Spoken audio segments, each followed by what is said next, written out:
Bharat America के बीच नई दिल्ली में 5वां 2+2 मंत्री स्तरीय संवाद जारी। दोनों देशों के बीच रक्षा और प्रौद्योगिकी समेत तमाम अहम मुद्दों पर हो रही है चर्चा।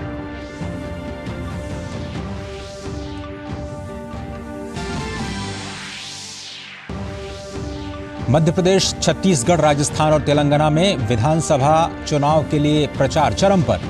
तेलंगाना में विधानसभा चुनाव के लिए नामांकन पत्र भरने का आज अंतिम दिन। राज्य की सभी 119 सीटों पर 30 नवंबर को होगा मतदान।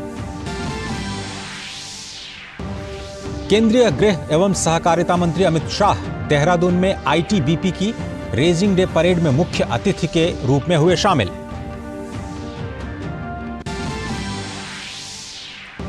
दिल्ली एनसीआर में कल देर रात से हो रही है तेज हवाओं के साथ बारिश। वायु प्रदूषण से मिली थोड़ी राहत। वहीं जम्मू कश्मीर के गुलमर्ग में हुई ताजा बर्फबारी।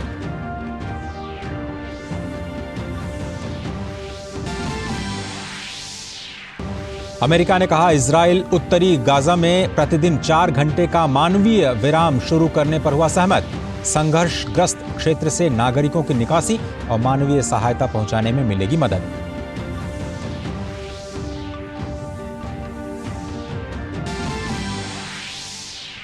अब क्रिकेट विश्व कप में आज दक्षिण अफ्रीका और अफगानिस्तान होंगे आमने सामने। कल खेले गए मुकाबले में न्यूजीलैंड ने श्रीलंका को हराकर सेमीफाइनल्स में पहुंचने की अपनी दावेदारी और मजबूत की।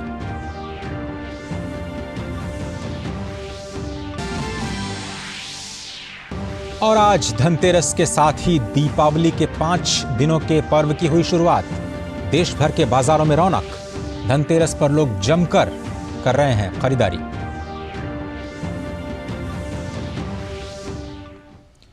नमस्कार, समाचारों में आप सभी का स्वागत है। मैं हूं अजय मिश्र और अब की बड़ी खबर पर निगाह डालते हैं। भारत अमेरिका के बीच राजधानी नई दिल्ली में इस वक्त 5वीं 2+2 मंत्री स्तरीय संवाद चल रहा है और भारतीय पक्ष की ओर से रक्षा मंत्री राजनाथ सिंह और विदेश मंत्री डॉक्टर एस जयशंकर, जबकि अमेरिका की तरफ से रक्षा मंत्री लॉयड ऑस्टिन और विदेश मंत्री एंटनी जे ब्लिंकन इस उच्च स्तरीय वार्ता में शामिल हैं। 2+2 संवाद के दौरान दोनों देश रक्षा और सुरक्षा सहयोग, प्रौद्योगिकी, मूल्य श्रृंखला सहयोग के पहलुओं पर हो रही प्रगति की उच्च स्तरीय समीक्षा कर रहे हैं। दोनों पक्षों के बीच समसामयिक क्षेत्रीय मुद्दों समेत बहुपक्षीय प्लेटफॉर्म्स और क्वाड जैसे ढांचे के माध्यम से सहयोग बढ़ाने के लिए साझा प्राथमिकताओं के बारे में इस वक्त आदान प्रदान जारी है।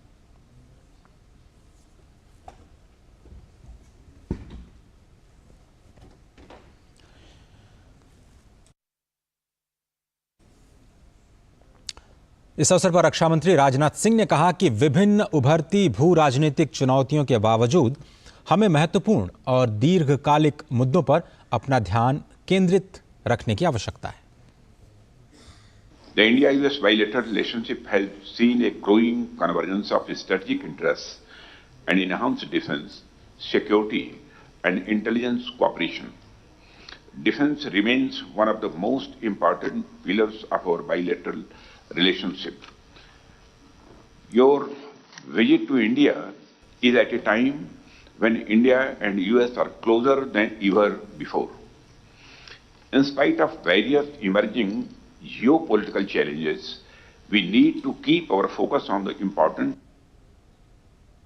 और अमेरिकी रक्षा मंत्री लॉयड ऑस्टिन ने कहा कि वैश्विक चुनौतियों के सामने ये पहले से कहीं अधिक महत्वपूर्ण है कि दुनिया के 2 सबसे बड़े लोकतंत्र विचारों का आदान प्रदान करें, सामान्य लक्ष्य खोजें और हमारे लोगों के बीच में काम करें। We've made impressive gains in building our major defense partnership over the past year, and that will help us contribute even more together to the cause of peace and stability.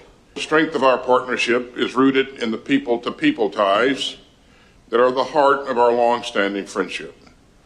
Together, our diplomats, entrepreneurs, and students are expanding our partnership in new domains, including clean energy, artificial intelligence, and semiconductors. Our increasingly strong ties give us all hope for the future of this partnership and for our common efforts toward a more secure world.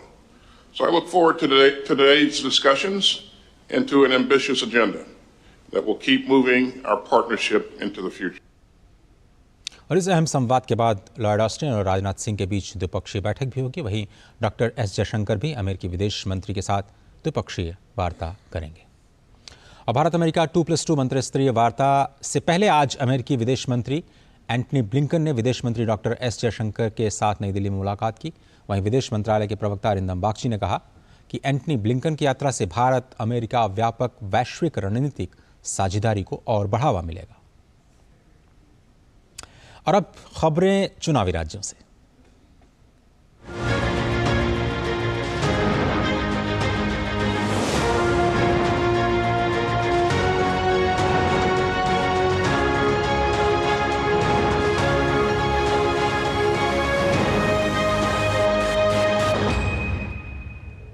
Telangana में विधानसभा चुनाव के लिए नामांकन पत्र भरने का आज अंतिम दिन है। 13 नवंबर को नामांकन पत्रों की जांच होगी।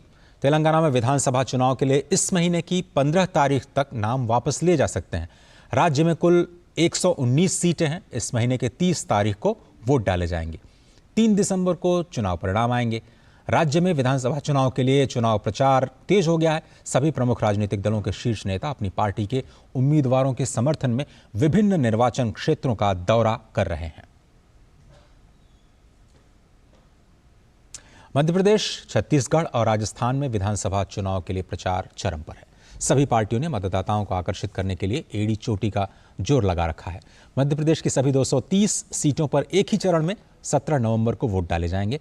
वही बात छत्तीसगढ़ की करें तो यहां दूसरे चरण के तहत 70 सीटों पर 17 नवंबर को मतदान होगा। पहले चरण में यहां पर 7 नवंबर को 20 सीटों पर 78% मतदान हुआ था। उधर राजस्थान में भी चुनावी दंगल में नेता जोर आजमाइश कर रहे हैं। यहां सभी 200 सीटों पर 25 नवंबर को मतदान किया जाएगा। और अब बात मध्य प्रदेश के चुनावी रंग की। मध्य प्रदेश के चुनाव में भाजपा और कांग्रेस के प्रत्याशी मतदाताओं के मन में जगह बनाने के लिए तरह तरह के जतन कर रहे हैं। कोई पूड़ियां तल रहा है तो कोई जलेबी और पान बना रहा है। कांग्रेस कह रही है कि हर वर्ग की जनता से सीधे संवाद की कांग्रेस की ये पुरानी पद्धति है, तो वहीं भाजपा कह रही है कि जनता और नेता के बीच लगाव को दर्शाता है।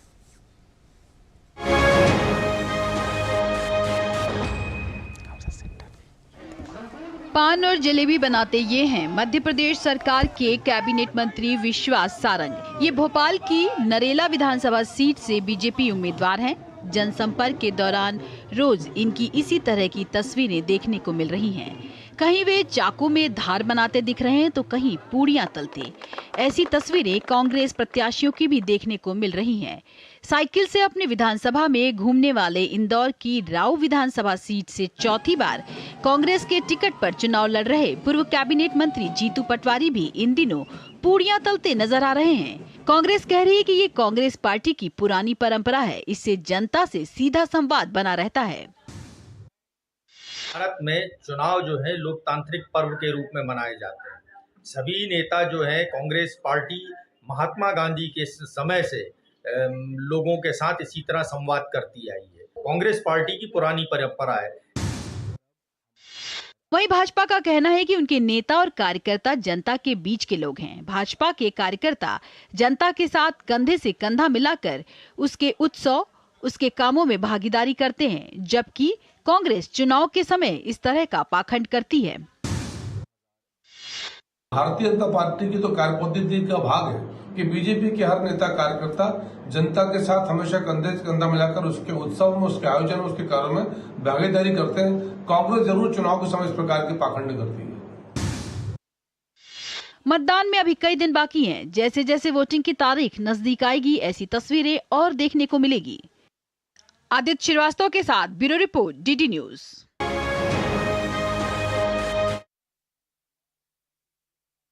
सम्मानित किरण मजूमदार शाह ने सोशल मीडिया प्लेटफॉर्म एक्स पर अपने संदेश में कहा कि वोकल फॉर लोकल मिशन और इसकी क्रिएटिविटी पसंद है। प्रधानमंत्री नरेंद्र मोदी को बधाई। महालक्ष्मी इस दिवाली भारतीय उद्यमियों और व्यवसायों पर अपनी कृपा बरसाएं। शाह ने अपने संदेश के साथ एक एनिमेटेड वीडियो भी साझा किया है।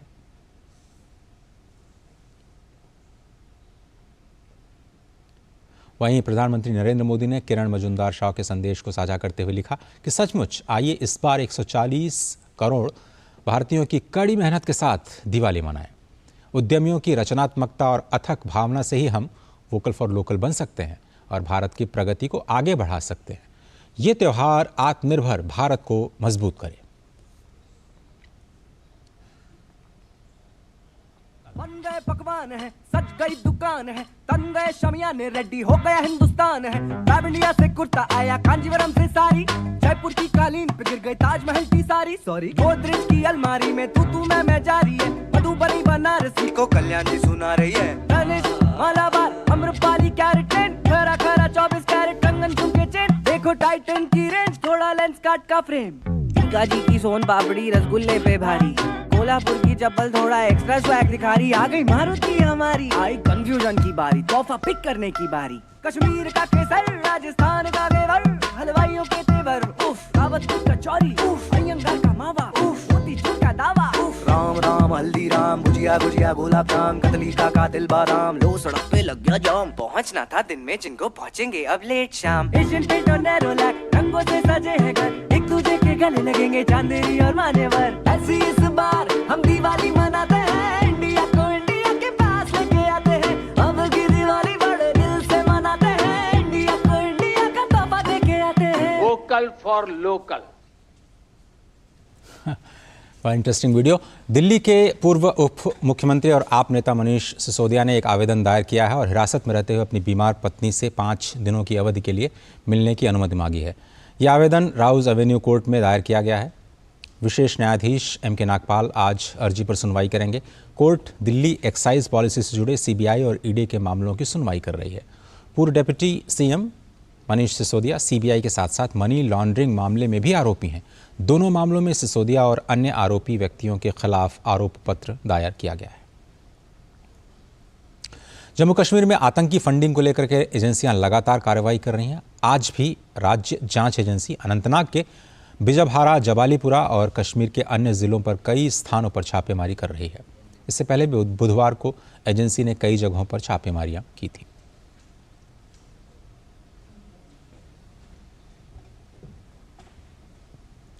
दिल्ली NCR में कल देर रात से हवा के साथ बारिश हो रही है। दिल्ली के वायु प्रदूषण में थोड़ी सी राहत मिली है। हालांकि बारिश के बाद कुछ ठंड बढ़ने की उम्मीद है। वैसे दिल्ली के मौसम विभाग के क्षेत्रीय केंद्र ने कुछ घंटे पहले ही दिल्ली NCR और आसपास के इलाके में हल्की बारिश होने की संभावना जताई थी। मौसम विभाग ने दक्षिण पश्चिम दिल्ली और NCR के अलग अलग स्थानों में गरज के साथ हल्की से मध्यम तीव्रता की बारिश होने की बात कही थी।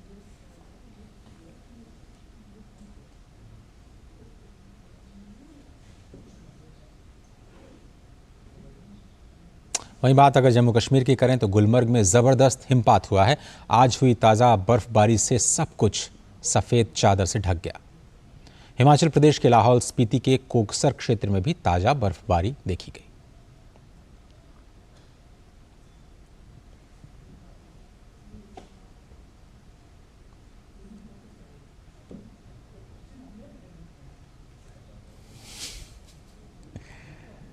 ये दोनों तस्वीरें आप देख रहे हैं जम्मू कश्मीर और हिमाचल से, जहां पर ताज़ा बर्फबारी के दृश्य नज़र आ रहे हैं। उम्मीद ये जताई जा रही है कि अब देश के दूसरे इलाकों में भी तापमान में थोड़ी सी कमी देखने को मिल सकती है। राजधानी दिल्ली में भी इसका असर दिखना शुरू हो गया है। पश्चिम बंगाल के हावड़ा में शिवपुर फोरसा रोड इलाके में स्थित एक गोदाम में भयानक आग लग गई। दमकल की 10 गाड़ियां मौके पर मौजूद हैं जो कि आग पर काबू पाने की कोशिश कर रही हैं। ये तस्वीरें कुछ देर पहले की। और मुंबई में गुरुवार रात एक भीषण सड़क हादसा हुआ जिसमें 3 लोगों की मौत हुई। वहीं पर 9 लोग घायल हो गए, जिनमें से 2 लोगों की हालत बहुत ही गंभीर है। हादसे में कई गाड़ियां भी क्षतिग्रस्त हो गई। घटना मुंबई के बांद्रा की है। मुंबई पुलिस के DCP कृष्णकांत उपाध्याय ने घटना की जानकारी दी।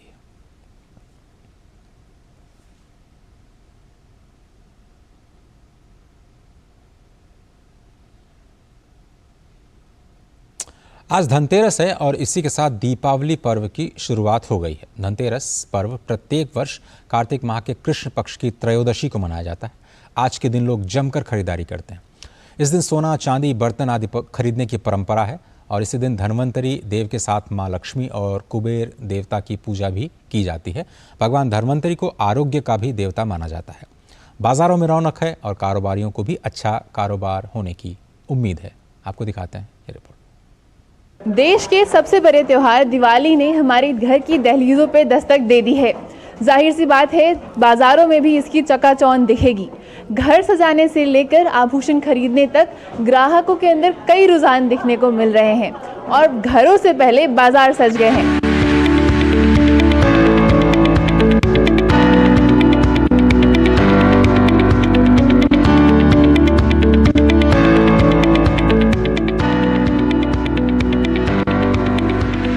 देश में त्योहारों का सीजन चल रहा है और भारत में सबसे बड़े त्योहार दीपावली और धनतेरस से पूरे देश में रौनक है। लोग भगवान श्री राम और माता सीता के आगमन के लिए घरों को सजाने लगे हैं। वहीं धनतेरस पर खरीदारी करने की शुभ परंपरा को भी निभाना चाहते हैं। घरों से पहले बाजारों में दीपावली की धूम मची है। इस त्योहारी सीजन में व्यापारियों को बम्पर लाभ होगा। एक मोटे अनुमान के अनुसार देश भर में लगभग 50,000 करोड़ रुपए की धनतेरस और उससे जुड़ी हुई वस्तुओं की खरीदारी होगी। कुल मिला के यदि देखें तो इस बार स्थानीय उत्पादों पर ही ज्यादा जोर है उपभोक्ताओं का। दिवाली धनतेरस के मौसम में सोने चांदी के गहनों और स्पेशल आइटम की बिक्री भी काफी बढ़ जाती है। दिल्ली में आभूषणों की दुकानों पर भी ग्राहकों के आने जाने का तांता लगा हुआ है। दीपावली के बाद शादियों का सीजन भी शुरू हो रहा है, तो जाहिर सी बात है कि ग्राहक शुभ मुहूर्त पर ज्यादा से ज्यादा खरीदारी करेंगे।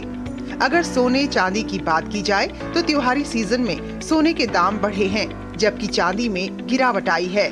कीमतों की बात करें तो 22 कैरेट सोने की न्यूनतम कीमत अक्टूबर से पहले हफ्ते में 52,650 रुपए प्रति 10 ग्राम पर रही, जो अब बढ़कर करीब 57,000 रुपए प्रति 10 ग्राम पर पहुंच गई है।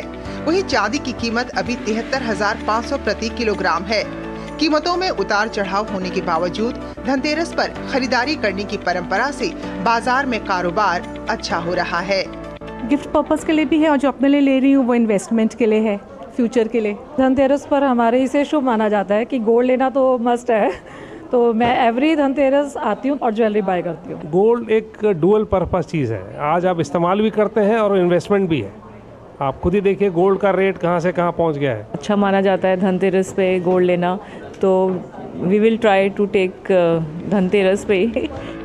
All India Jewellers and Gold Smith Federation के राष्ट्रीय अध्यक्ष पंकज अरोड़ा ने कहा कि धनतेरस की बिक्री को लेकर देश भर में आभूषण व्यापारियों में काफी उत्साह है, जिसके लिए आभूषण व्यापारियों ने भी पूरी तैयारी कर ली है। इस धनतेरस ग्राहक शादी विवाह के लिए भी भारी और परंपरागत गहनों के साथ साथ रोजमर्रा के हल्के और ट्रेंडी गहने भी खरीद रहे हैं, क्योंकि सोना निवेश के लिए बेहतर विकल्प है। कुछ ग्राहक निवेश के तौर पर भी सोना खरीदते नजर आए। ज़्यादातर खरीदार धनतेरस और दिवाली के शुभ मुहूर्त का फ़ायदा उठाना चाहते हैं और इस समय खरीदारी करना चाहते हैं ताकि उनके आभूषणों के साथ देवों का आशीर्वाद भी उनके घर आए। बाजार में रौनक पूरी है और त्योहारों की चकाचौंध देखते ही बनती है। ऐसे ही नहीं, दिवाली भारत का सबसे सुंदर, सबसे बड़ा त्योहार है। कैमरा पर्सन शिव के साथ अंबिका रश्मि, दूरदर्शन समाचार, दिल्ली। धनतेरस के अवसर पर प्रधानमंत्री नरेंद्र मोदी ने समस्त देशवासियों को शुभकामनाएं देते हुए अपने सोशल मीडिया अकाउंट एक्स पर संदेश साझा किया। उन्होंने कहा, देश के मेरे सभी परिवारजनों को आरोग्य एवं सुख समृद्धि के प्रतीक पर्व धनतेरस की बहुत बहुत बधाई। मेरी कामना है कि भगवान धन्वंतरि की कृपा से आप सभी सदैव स्वस्थ, संपन्न और प्रसन्न रहें, जिससे विकसित भारत के संकल्प को नई ऊर्जा मिलती रहे। और बुलेटिन में फिलहाल एक छोटा सा ब्रेक लेते हैं। आप देखते रहिए टीडी न्यूज़।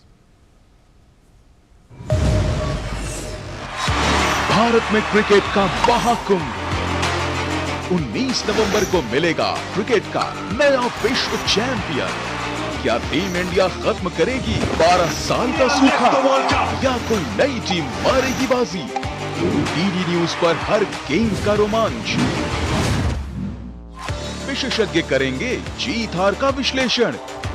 देखिए महामुकाबले की मेगा कवरेज सिर्फ टीडी न्यूज़ पर। क्या लगता है तुम लोगों को कि हम बस इतने से हथियारों से अंग्रेजों का मुकाबला कर लेंगे? सर, ये इंडियंस को लगता है कि ये बहुत स्मार्ट हैं। ये हमारे ब्रिटिश किंगडम को उखाड़ के फेंकने का प्लान बना रहे हैं। ये रही आपकी योजना राम प्रसाद जी। हम इन पैसों का करेंगे क्या? अधिक से अधिक हथियार खरीदेंगे। मैं ब्रिटिश साम्राज्य का सर्वनाश चाहता हूँ और इस देश में स्वराज्य लाना चाहता हूँ। वंदे मातरम, वंदे मातरम। स्वराज में देखिए क्रांतिकारी रामप्रसाद बिस्मिल की महान गाथा। देखिए स्वराज प्रत्येक रविवार प्रातः 9 बजे, पुनः प्रसारण रात 9 बजे, सिर्फ डीडी नेशनल पर। देश का पहला चैनल, देश का अपना चैनल। इस बार तेजस्विनी में करवाएंगे आपकी मुलाकात एशियाई खेलों में खेल का मैदान फतह कर देश के लिए स्वर्ण पदक जीतने वाली महिला खिलाड़ियों से। इस जीत के मायने बहुत बड़े हैं। गांव में लोअर टी शर्ट पहनना लड़की के लिए एक बहुत बड़ी बात होती है, उसको दूसरी नजर से देखते, तो वहां से निकल के आना और यहाँ तक पहुँचना मेरे लिए बहुत बड़ी बात है। मुझे बहुत कुछ करना है और मुझे घर से और इस माहौल से मुझे बाहर निकलना, तो यहीं से मेरी जैवलिन की शुरुआत हुई। मुझे इतना अच्छा लग रहा था, इतना प्राउड फील हो रहा था जब अपने देश का झंडा ऊपर जा रहा था। जैसे कि अभी हम मेडल जीत के आए हैं तो वो बोल रहे हैं कि हाँ हमें भी अपनी लड़की को स्पोर्ट्स कराना है, तो इतना नजरिया चेंज हो गया ना उनका।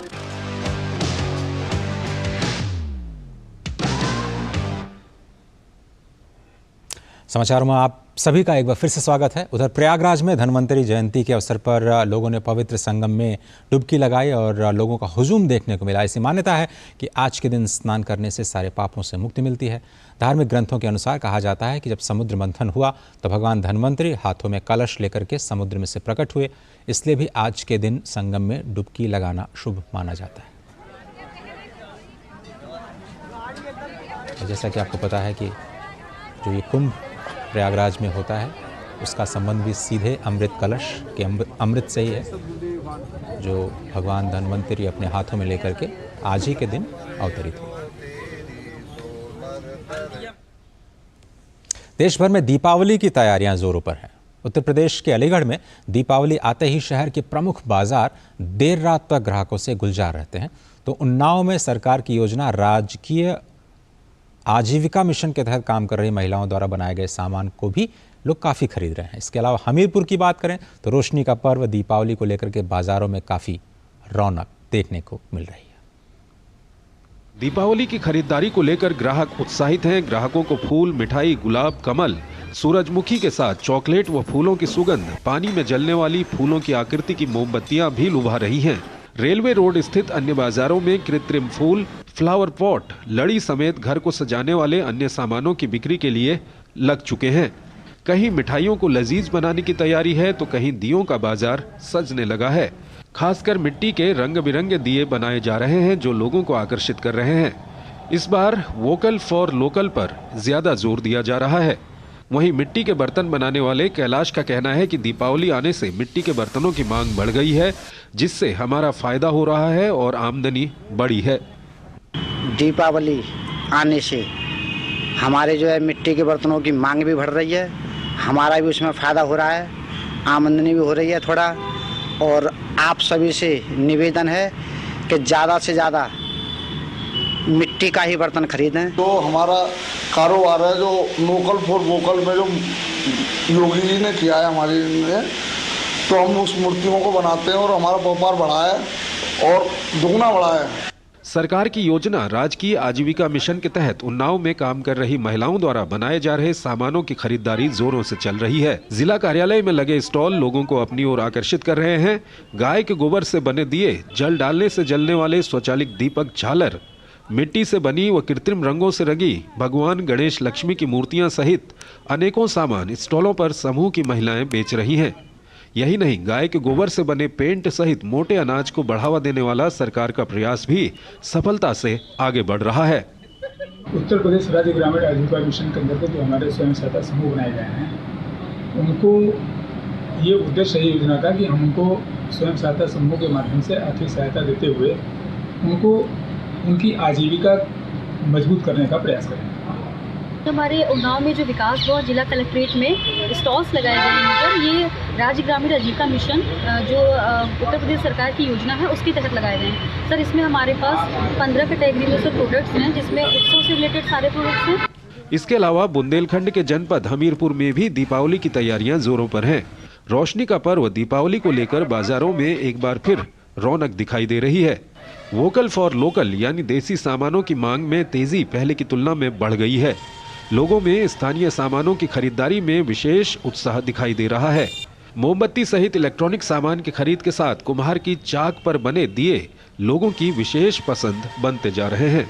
6 महीने की तैयारी से लगे हुए हैं। हमारे पास लक्ष्मी गणेश है, ग्वालिन है, चिराग है, दियाली है, डिजाइनदार दियाली है।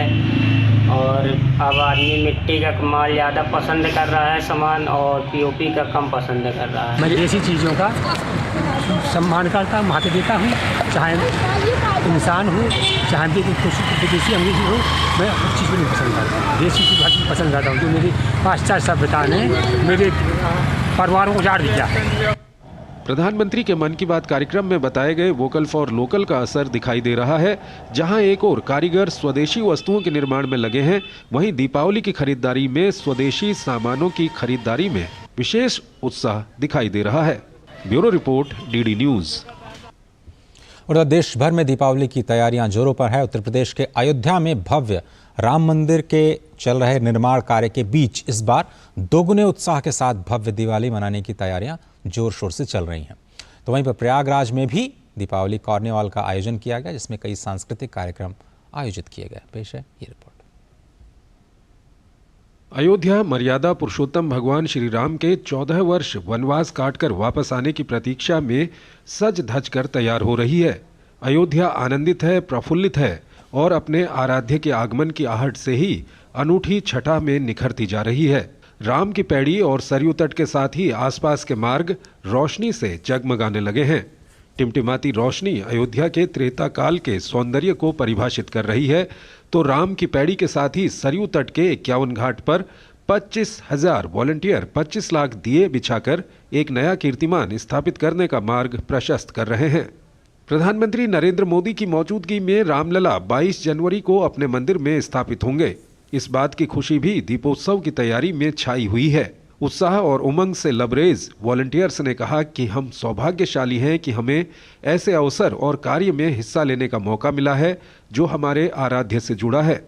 यहाँ पे अलग अलग विद्यालयों के विद्यार्थी हैं और सबको एक नियमित तय कर दिया गया है कि आपको वह एक रो आपको पूरी करनी है। सबकी रो बटी हुई है सभी विद्यालयों के।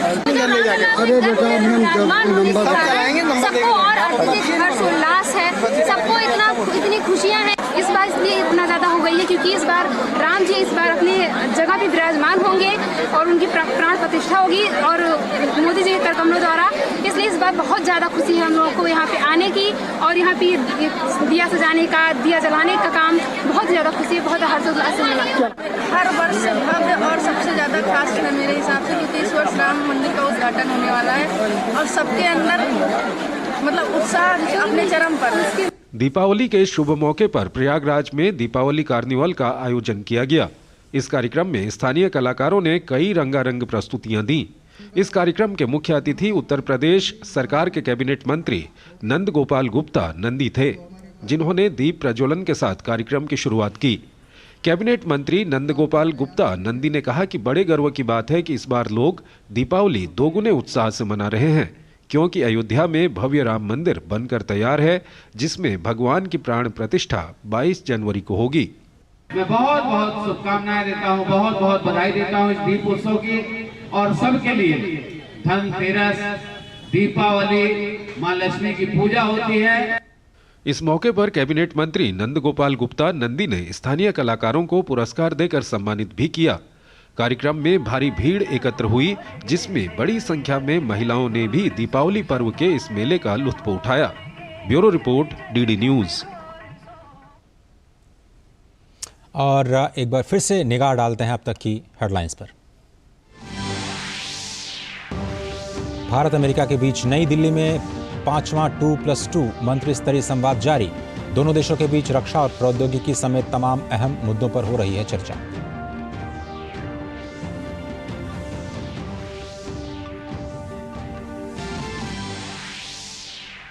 मध्य प्रदेश, छत्तीसगढ़, राजस्थान और तेलंगाना में विधानसभा चुनाव के लिए प्रचार चरम पर। तेलंगाना में विधानसभा चुनाव के लिए नामांकन पत्र भरने का आज अंतिम दिन। राज्य की सभी 119 सीटों पर 30 नवंबर को होगा मतदान।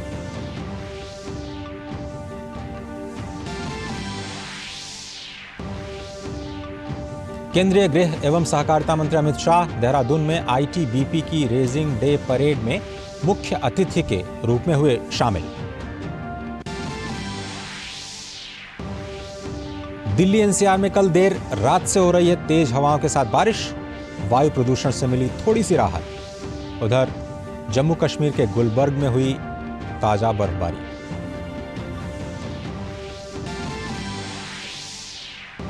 अमेरिका ने कहा इजरायल उत्तरी गाजा में प्रतिदिन 4 घंटे का मानवीय विराम शुरू करने पर हुआ सहमत। संघर्षग्रस्त क्षेत्र से नागरिकों की निकासी और मानवीय सहायता पहुंचाने में मिलेगी मदद।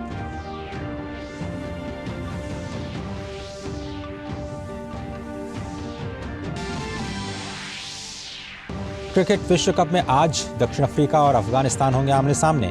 कल खेले गए मुकाबले में न्यूजीलैंड ने श्रीलंका को हराकर सेमीफाइनल्स में पहुंचने की अपनी दावेदारी की और भी मजबूत।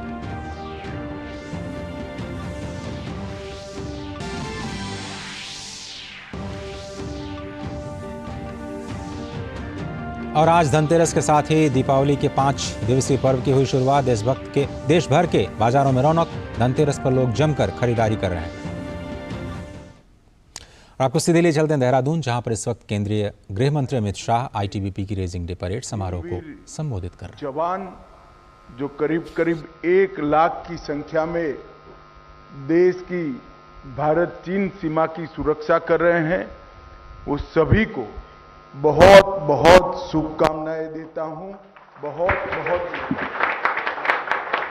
आज इस परेड के मौके पर आए हुए भारत के प्रथम गांवों से आए हुए वाइब्रेंट विलेज के नागरिक और उत्तराखंड के सभी नागरिक जो आज इतनी भारी तादाद में आए हैं, उन सभी का भी मैं आईटीबीपी की ओर से हृदय से स्वागत और अभिनंदन करता हूं।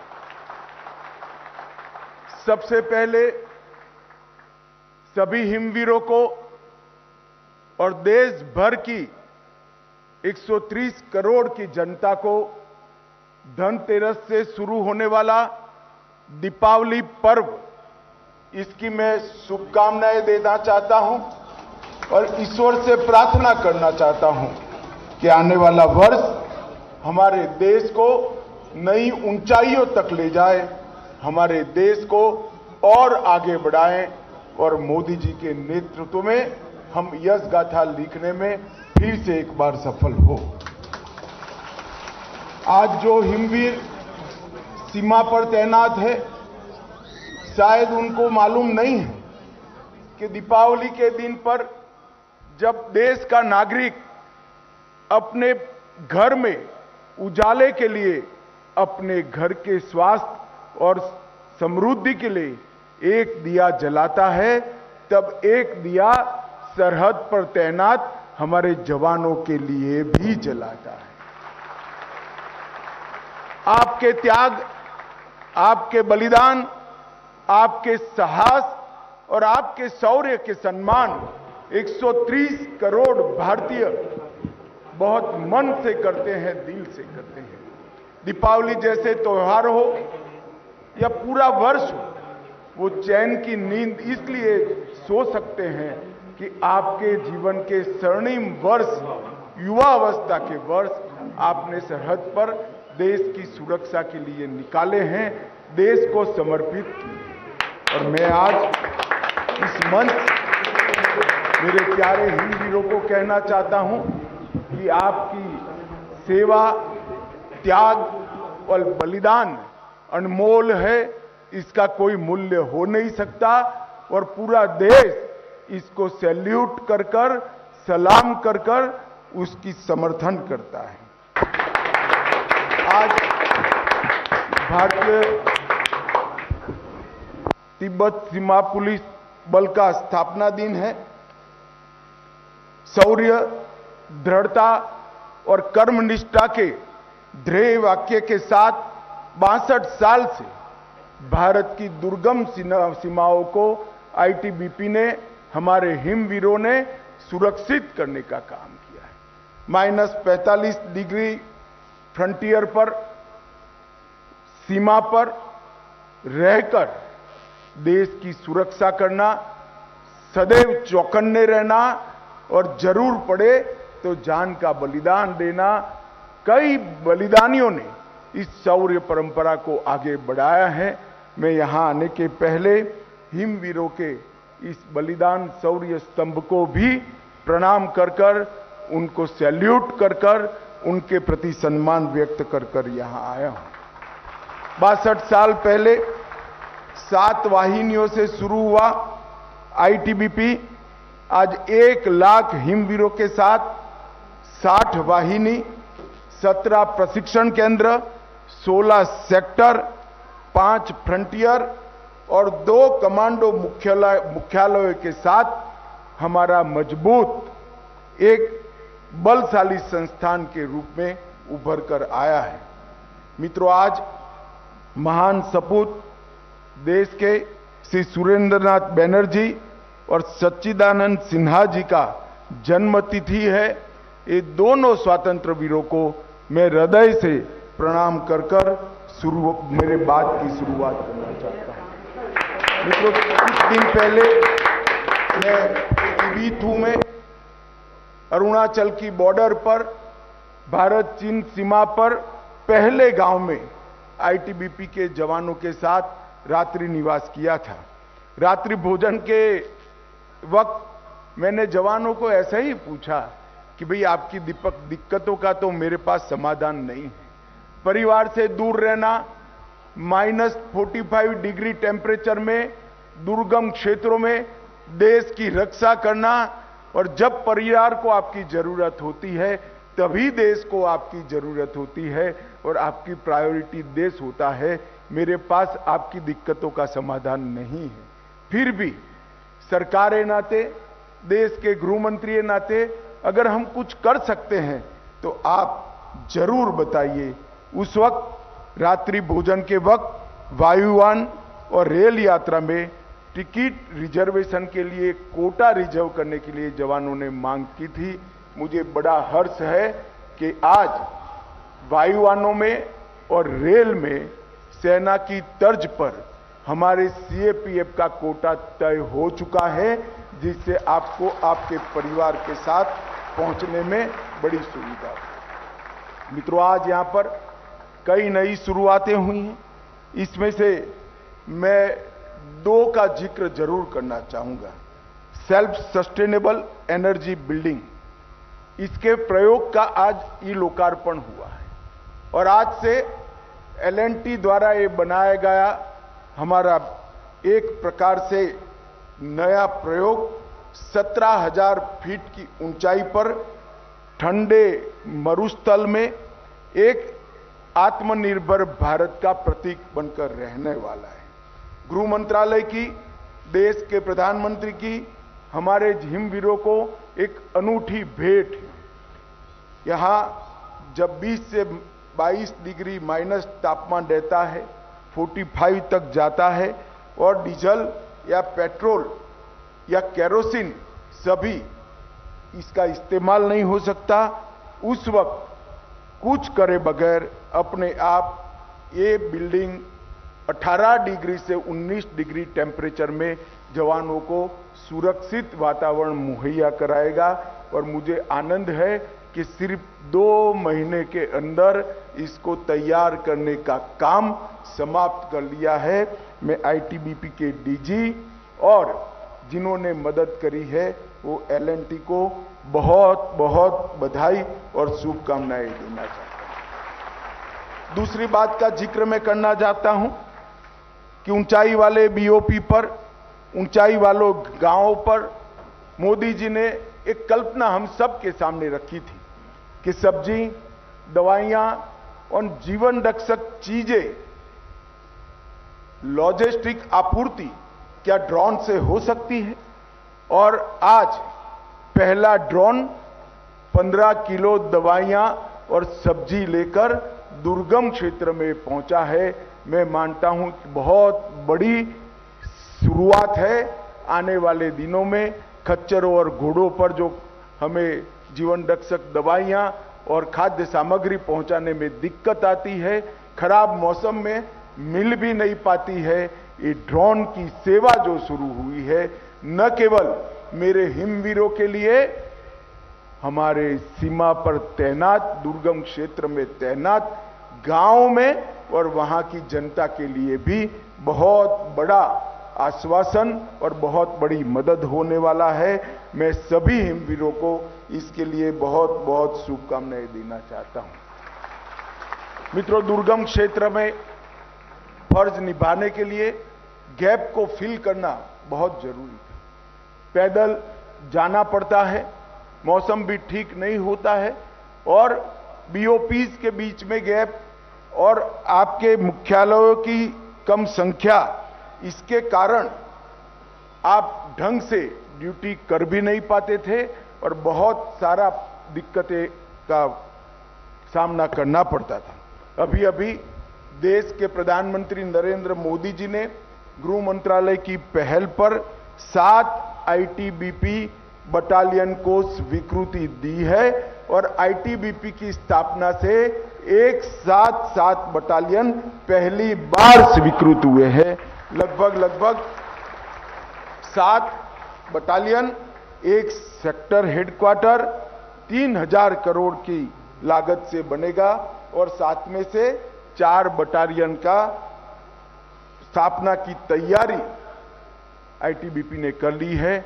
सुबह ही मैंने आईटीबीपी डीजी से बात करी, लगभग 5000 जवान उनको मिल गए हैं और बहुत कम समय में 7 में से 4 बटालियन सेना सीमा पर तैनात हो जाएगी, जो आपके लोड को भी कम करेगी, आपकी जिम्मेदारियों को शेयर भी करेगी और बड़ी चुस्तता के साथ, कोई गलती के बगैर, कोई छिद्र के बगैर आपके ड्यूटी का निर्वहन करने में आपको मदद करेगी।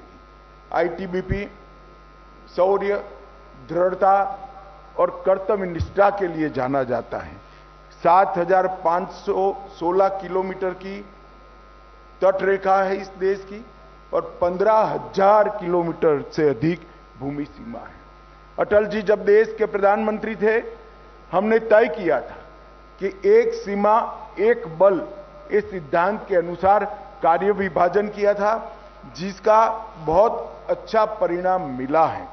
हमारी भू सीमा 7 देशों के साथ हम साझा करते हैं और हिमालय सीमा के रक्षक की जिम्मेदारी आईटीबीपी पर है, हमारे हिमवीरों पर है और मुझे फक्र है हमारे हिमवीरों पर कि सीमा सुरक्षा में सबसे कठिन से कठिन क्षेत्र आपके पास है और सबसे अच्छे तरीके से अगर सीमा सुरक्षा किसी ने किया है तो हमारे हिमवीरों ने किया। 19,000 फीट की ऊंचाई तक स्थित आपकी बॉर्डर आउटपोस्ट और सबसे न्यूनतम तापमान -45 डिग्री तक जाता है, ऑक्सीजन कम होता है, बर्फबारी, उफनते नाले, नदी, इस सब के बीच में पैदल जाकर आपने अपनी ड्यूटी का बखूबी निर्वहन किया है। इसके कारण पूरा देश सुनिश्चित है। मैं आज बताना चाहता हूं कि 6 दशकों की अविरत सेवा में 7 पद्मश्री, 2 कीर्ति चक्र, 6 शौर्य चक्र, 19 राष्ट्रपति पुलिस पदक, 14 तेंजिंग नॉर्गे एडवेंचर पदक और कई सारे पदक आईटीबीपी ने प्राप्त किए हैं। वो शौर्य और बलिदान के प्रतीक है। मैं आज पूरे देश की जनता को भी कहना चाहता हूं, जब भी भारत चीन सीमा पर कोई भी समाचार आते हैं और मुझे मालूम पड़ता है कि आईटीबीपी का जवान वहां तैनात है, मैं जरा भी चिंता करे बगैर आराम से रात को सो सकता हूं, क्योंकि वहां मेरा हिमवीर उपस्थित है। और मैं देश को आश्वस्त करना चाहता हूं, आईटीबीपी और सेना के जवान जब तक सीमा पर उपस्थित हैं, तैनात हैं, तब तक देश की 1 इंच भूमि को भी कोई कब्जा नहीं कर सकता। ऐसा इसका ट्रैक रिकॉर्ड है और मुझे विश्वास है मेरे हिमवीरों पर कि आपका शौर्य और बलिदान हमेशा देश की सीमाओं का सुरक्षा करता रहेगा। और अब हिम वीरांगनाएं भी आज परेड में आपका दस्ता देखकर मुझे बहुत अच्छा लगा कि बेटियां भी सीमा की सुरक्षा में कंधे से कंधा मिलाकर शामिल हुई। मैं जितनी हिम वीरांगनाएं ये दुर्गम क्षेत्रों में काम करती हैं, उनको विशेष बधाई और विशेष शुभकामनाएं देना चाहता हूं। कि इतने दुर्गम क्षेत्र में आप काम कर रहे हैं। आईटीबीपी की खेलों में भागीदारी भी अब बहुत बड़ी है, ये बहुत अच्छी बात है। और पर्यावरण संरक्षण के क्षेत्र में भी 36 लाख से ज्यादा वृक्ष इतने दुर्गम क्षेत्र में आपने लगाए हैं। मेरा एक आग्रह है कि हमारे सारे जवान कुछ वृक्षों को अपने साथ जोड़ लें। अगर हर जवान कुछ वृक्षों के साथ दोस्ती करता है तो आपके मन में भी बहुत बड़ा बदलाव आएगा और संवेदनशीलता को संभालने में वृक्ष का सिंचन और वृक्ष के उछेर के साथ हमारा जुड़ाव, इसकी वृद्धि के साथ हमारा जुड़ाव हमारे मन में भी बहुत बड़ा परिवर्तन करता है। ऐसा मेरा खुद का भी अनुभव है। 36 लाख पौधे जो लगाए गए हैं 5 साल में, मुझे विश्वास है ये बड़े दरख्त बनेंगे और देश के पर्यावरण की, समग्र विश्व के पर्यावरण की भी चिंता करेंगे। मित्रों, अभी अभी मोदी जी ने वाइब्रेंट विलेज प्रोजेक्ट लिया है। मोदी जी ने एक नए कंसेप्ट को जनता के सामने दिखाया। पहले सीमा पर जो गांव होता था उसको हम कहते थे देश का अंतिम गांव। मोदी जी ने वहां जाकर कहा है कि ये अंतिम गांव नहीं है, ये देश का पहला गांव है, यहीं से देश की शुरुआत है। ये अप्रोच के साथ सीमा पर बसे हुए हमारे गांवों को वाइब्रेंट विलेज बनाना, वहां की आबादी को न केवल सस्टेन करना, उसमें वृद्धि करना, वहां पर देश के जमीनी भूभाग में जो गांव के पास सुविधाएं हैं वो सारी सुविधाएं देश के पहले गांव पर जाएं, वो सारी सुविधाएं सीमा के गांव में मिले। इसके लिए ये वाइब्रेंट विलेज कार्यक्रम बनाया है और उसके प्रथम चरण में 19 जिलों के 46 ब्लॉक और 662 गांव, जिसमें 1.5 लाख की आबादी है, इसके लिए 4800 करोड़ रुपए का बजट देकर उनकी मिलने वाली बिजली, उनकी सड़क, वहां रोजगारी के साधन, वहां स्किल डेवलपमेंट की व्यवस्था, वहां शिक्षा की व्यवस्था और वहां स्वास्थ्य की व्यवस्था को हमने चुस्त दुरुस्त करने का कार्यक्रम किया है। मैं सभी हिमवीरों को भी कहना चाहता हूं, देश की सीमा की सुरक्षा आपकी जिम्मेदारी है, मगर जब एक गांव खाली हो जाएंगे तो सीमा की सुरक्षा में बहुत दिक्कत आएगी। मोदी जी ने अंतिम से अंतिम गांव को पहला बनाकर यह लक्ष्य रखा है कि वो सिर्फ भौगोलिक रूप से पहला न हो, वो सुविधा की रूप से भी देश का प्रथम गांव बने। सबसे ज्यादा सुविधाएं हमारे सीमा पर के गांव में हो, इसमें हिमवीरों की भी भूमिका है। गृह मंत्रालय ने सभी डिस्ट्रिक्ट कलेक्टरों के साथ मैंने स्वयं मीटिंग की है और सूचना दी है कि जो सीमा सुरक्षा बल है, जो हमारे सीएपीएफ जहां काम करते हैं और ज्यादातर प्रथम चरण में आईटीबीपी काम करता है, इनको डेवलपमेंटल काम के नोडल एजेंसी के रूप में स्वीकार कर सारी सुविधाएं गांव में पहुंचे, इसकी चिंता करना। मैं आशा करता हूं कि आने वाले दिनों में 168 अनकनेक्टेड गांवों की सड़क जो बननी है, इसका डीपीआर भी बन चुका है। 1 साल के अंदर ये सारे के सारे गांव सड़क से भी जुड़ेंगे, बिजली से भी जुड़ेंगे, दूर संचार से भी जुड़ेंगे और स्वास्थ्य सेवा भी हम इसकी परिपूर्ण कर पाएंगे, इसका मुझे विश्वास है। मित्रों, आज मेरे हिमवीरों को और देश के जनता को मैं बताना चाहता हूं, बॉर्डर का विकास, बॉर्डर पर सुविधाओं का विकास करे बगैर देश कभी सुरक्षित नहीं रह सकता। भारत चीन सीमा पर अनेक प्रकार की दिक्कतें थी। मैं सिर्फ एक आंकड़ा ही बताना चाहता हूं। 2014 के पहले एवरेज खर्च भारत चीन सीमा पर 4000 करोड़ रुपया सालाना होता था। अब 2022-23 में ये 9 साल में एवरेज खर्च 12,340 करोड़ रुपया हुआ है। 3 गुना खर्च हमें हमने सीमा पर रोड बनाने के लिए, बीओपी बनाने के लिए, जवानों की सुविधा बनाने के लिए और गांवों में संपूर्ण सुविधा युक्त गांव बनाने के लिए बढ़ाया है। मुझे आशा है कि इससे चाहे हेलीपैड बनाने हो, रोड बनाने हो, नए बीओपी बनाने हो और 350 से ज्यादा इस दुर्गम क्षेत्र में पुल और पुलियां बनाने का काम भी भारत सरकार ने किया है, जो आने वाले दिनों में हिमवीरों को सुरक्षित भारत बनाने में बड़ा मददरूप होगा।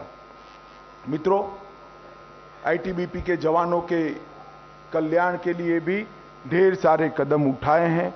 मैं इतना ज्यादा इसमें डिटेल में जाना नहीं चाहता, मगर एक बात मैं देश के गृह मंत्री नाते हिमवीरों को जरूर कहना चाहता हूं कि हमने बहुत योजनाएं बनाई हैं। आप देश की चिंता करिए, आपके परिवार की चिंता भारत सरकार करेगी, इतना आश्वासन मैं आज जरूर देना चाहता हूं। विगत 9 साल में हमारे देश की आंतरिक सुरक्षा की स्थिति में ढेर सारा बदलाव आया है। इस देश में 3 हॉटस्पॉट माने जाते थे, कश्मीर, वामपंथी उग्रवादी क्षेत्र और नॉर्थ ईस्ट का हमारा क्षेत्र, उत्तर पूर्व का क्षेत्र। धारा 370 हटाने के बाद आज कश्मीर में आतंकवाद को पूर्णतया काबू में लेने में भारत को सफलता मिली है और कश्मीर पुलिस भी, जम्मू कश्मीर पुलिस भी आज ढंग से आतंकवाद का सामना कर रही है और आंकड़ों में, सभी प्रकार के आंकड़ों में और मृत्यु में भी 72% की गिरावट आई है। इसके साथ साथ नॉर्थ ईस्ट के क्षेत्र में भी ढेर सारी सफलता में मिली है। वहां पर भी घटनाओं में और मृत्यु में करीब 65% की कमी हुई है और वामपंथी उग्रवाद में भी 80% की कमी हमने दर्ज की है। देश के आंतरिक सुरक्षा का दृश्य बहुत मजबूत हो रहा है और देश की सीमा सुरक्षा को मेरे हिमवीर संभाल रहे हैं। ये दोनों मिलाकर देश को पूर्ण रूप से सुरक्षित करने का काम हमारे नेता और देश के प्रधानमंत्री नरेंद्र मोदी जी के नेतृत्व में हो रहा है। भाइयों और बहनों, ये आजादी का अमृत वर्ष अभी अभी समाप्त हुआ है। आजादी के अमृत काल की शुरुआत आज से लेकर 2047 15 अगस्त तक हम सब ने तय करना है कि भारत विश्व में हर क्षेत्र के अंदर प्रथम, न केवल अर्थतंत्र के क्षेत्र में सेना को मजबूत करने के लिए, सेना को आधुनिक करने के लिए, सुरक्षा बलों को मजबूत और आधुनिक करने के लिए और इनोवेशन के क्षेत्र हो या अंतरिक्ष का क्षेत्र हो, हर जगह भारत विश्व का नेतृत्व करे।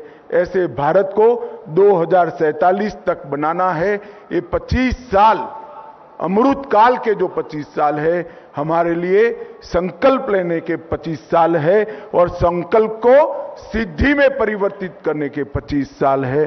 तो हम सब साथ में मिलकर आगे बढ़ें और मेरे हिमवीर भी भारत चीन सीमा किस तरह से ज्यादा सुरक्षित हो, इसके लक्ष्य गढ़े और 2047 तक परिंदा भी पैर न मार पाए, इस प्रकार की सुरक्षा व्यवस्था हम खड़ी करें। इसके लिए आप सभी को बहुत बहुत शुभकामनाएं, अनंत शुभकामनाएं। फिर से एक बार दुर्गम क्षेत्र में आपको जो दिक्कतों के साथ भी कर्तव्य परायण निष्ठा के साथ आप काम कर रहे हैं, आपके साहस, वीरता, धैर्य और बलिदान को मैं मन से प्रणाम कर मेरी वाणी को विराम करता हूं। मेरे साथ बोलिए, भारत माता की, भारत माता की जय, भारत माता की जय, वंदे मातरम। आईटीबीपी की रेजिंग डे परेड देहरादून से आप देख रहे थे सीधा प्रसारण और गृहमंत्री अमित शाह ने स्पष्ट तौर पर कहा कि जब तक हिमवीर सीमा पर तैनात हैं, भारत की 1 इंच जमीन पर कोई कब्जा नहीं कर सकता। पूरी तरह से संतुष्टि जताते हुए बड़ी बात उन्होंने ये कही कि 7 नई बटालियंस का निर्माण किया गया है, जिसको मंजूरी मिल चुकी है।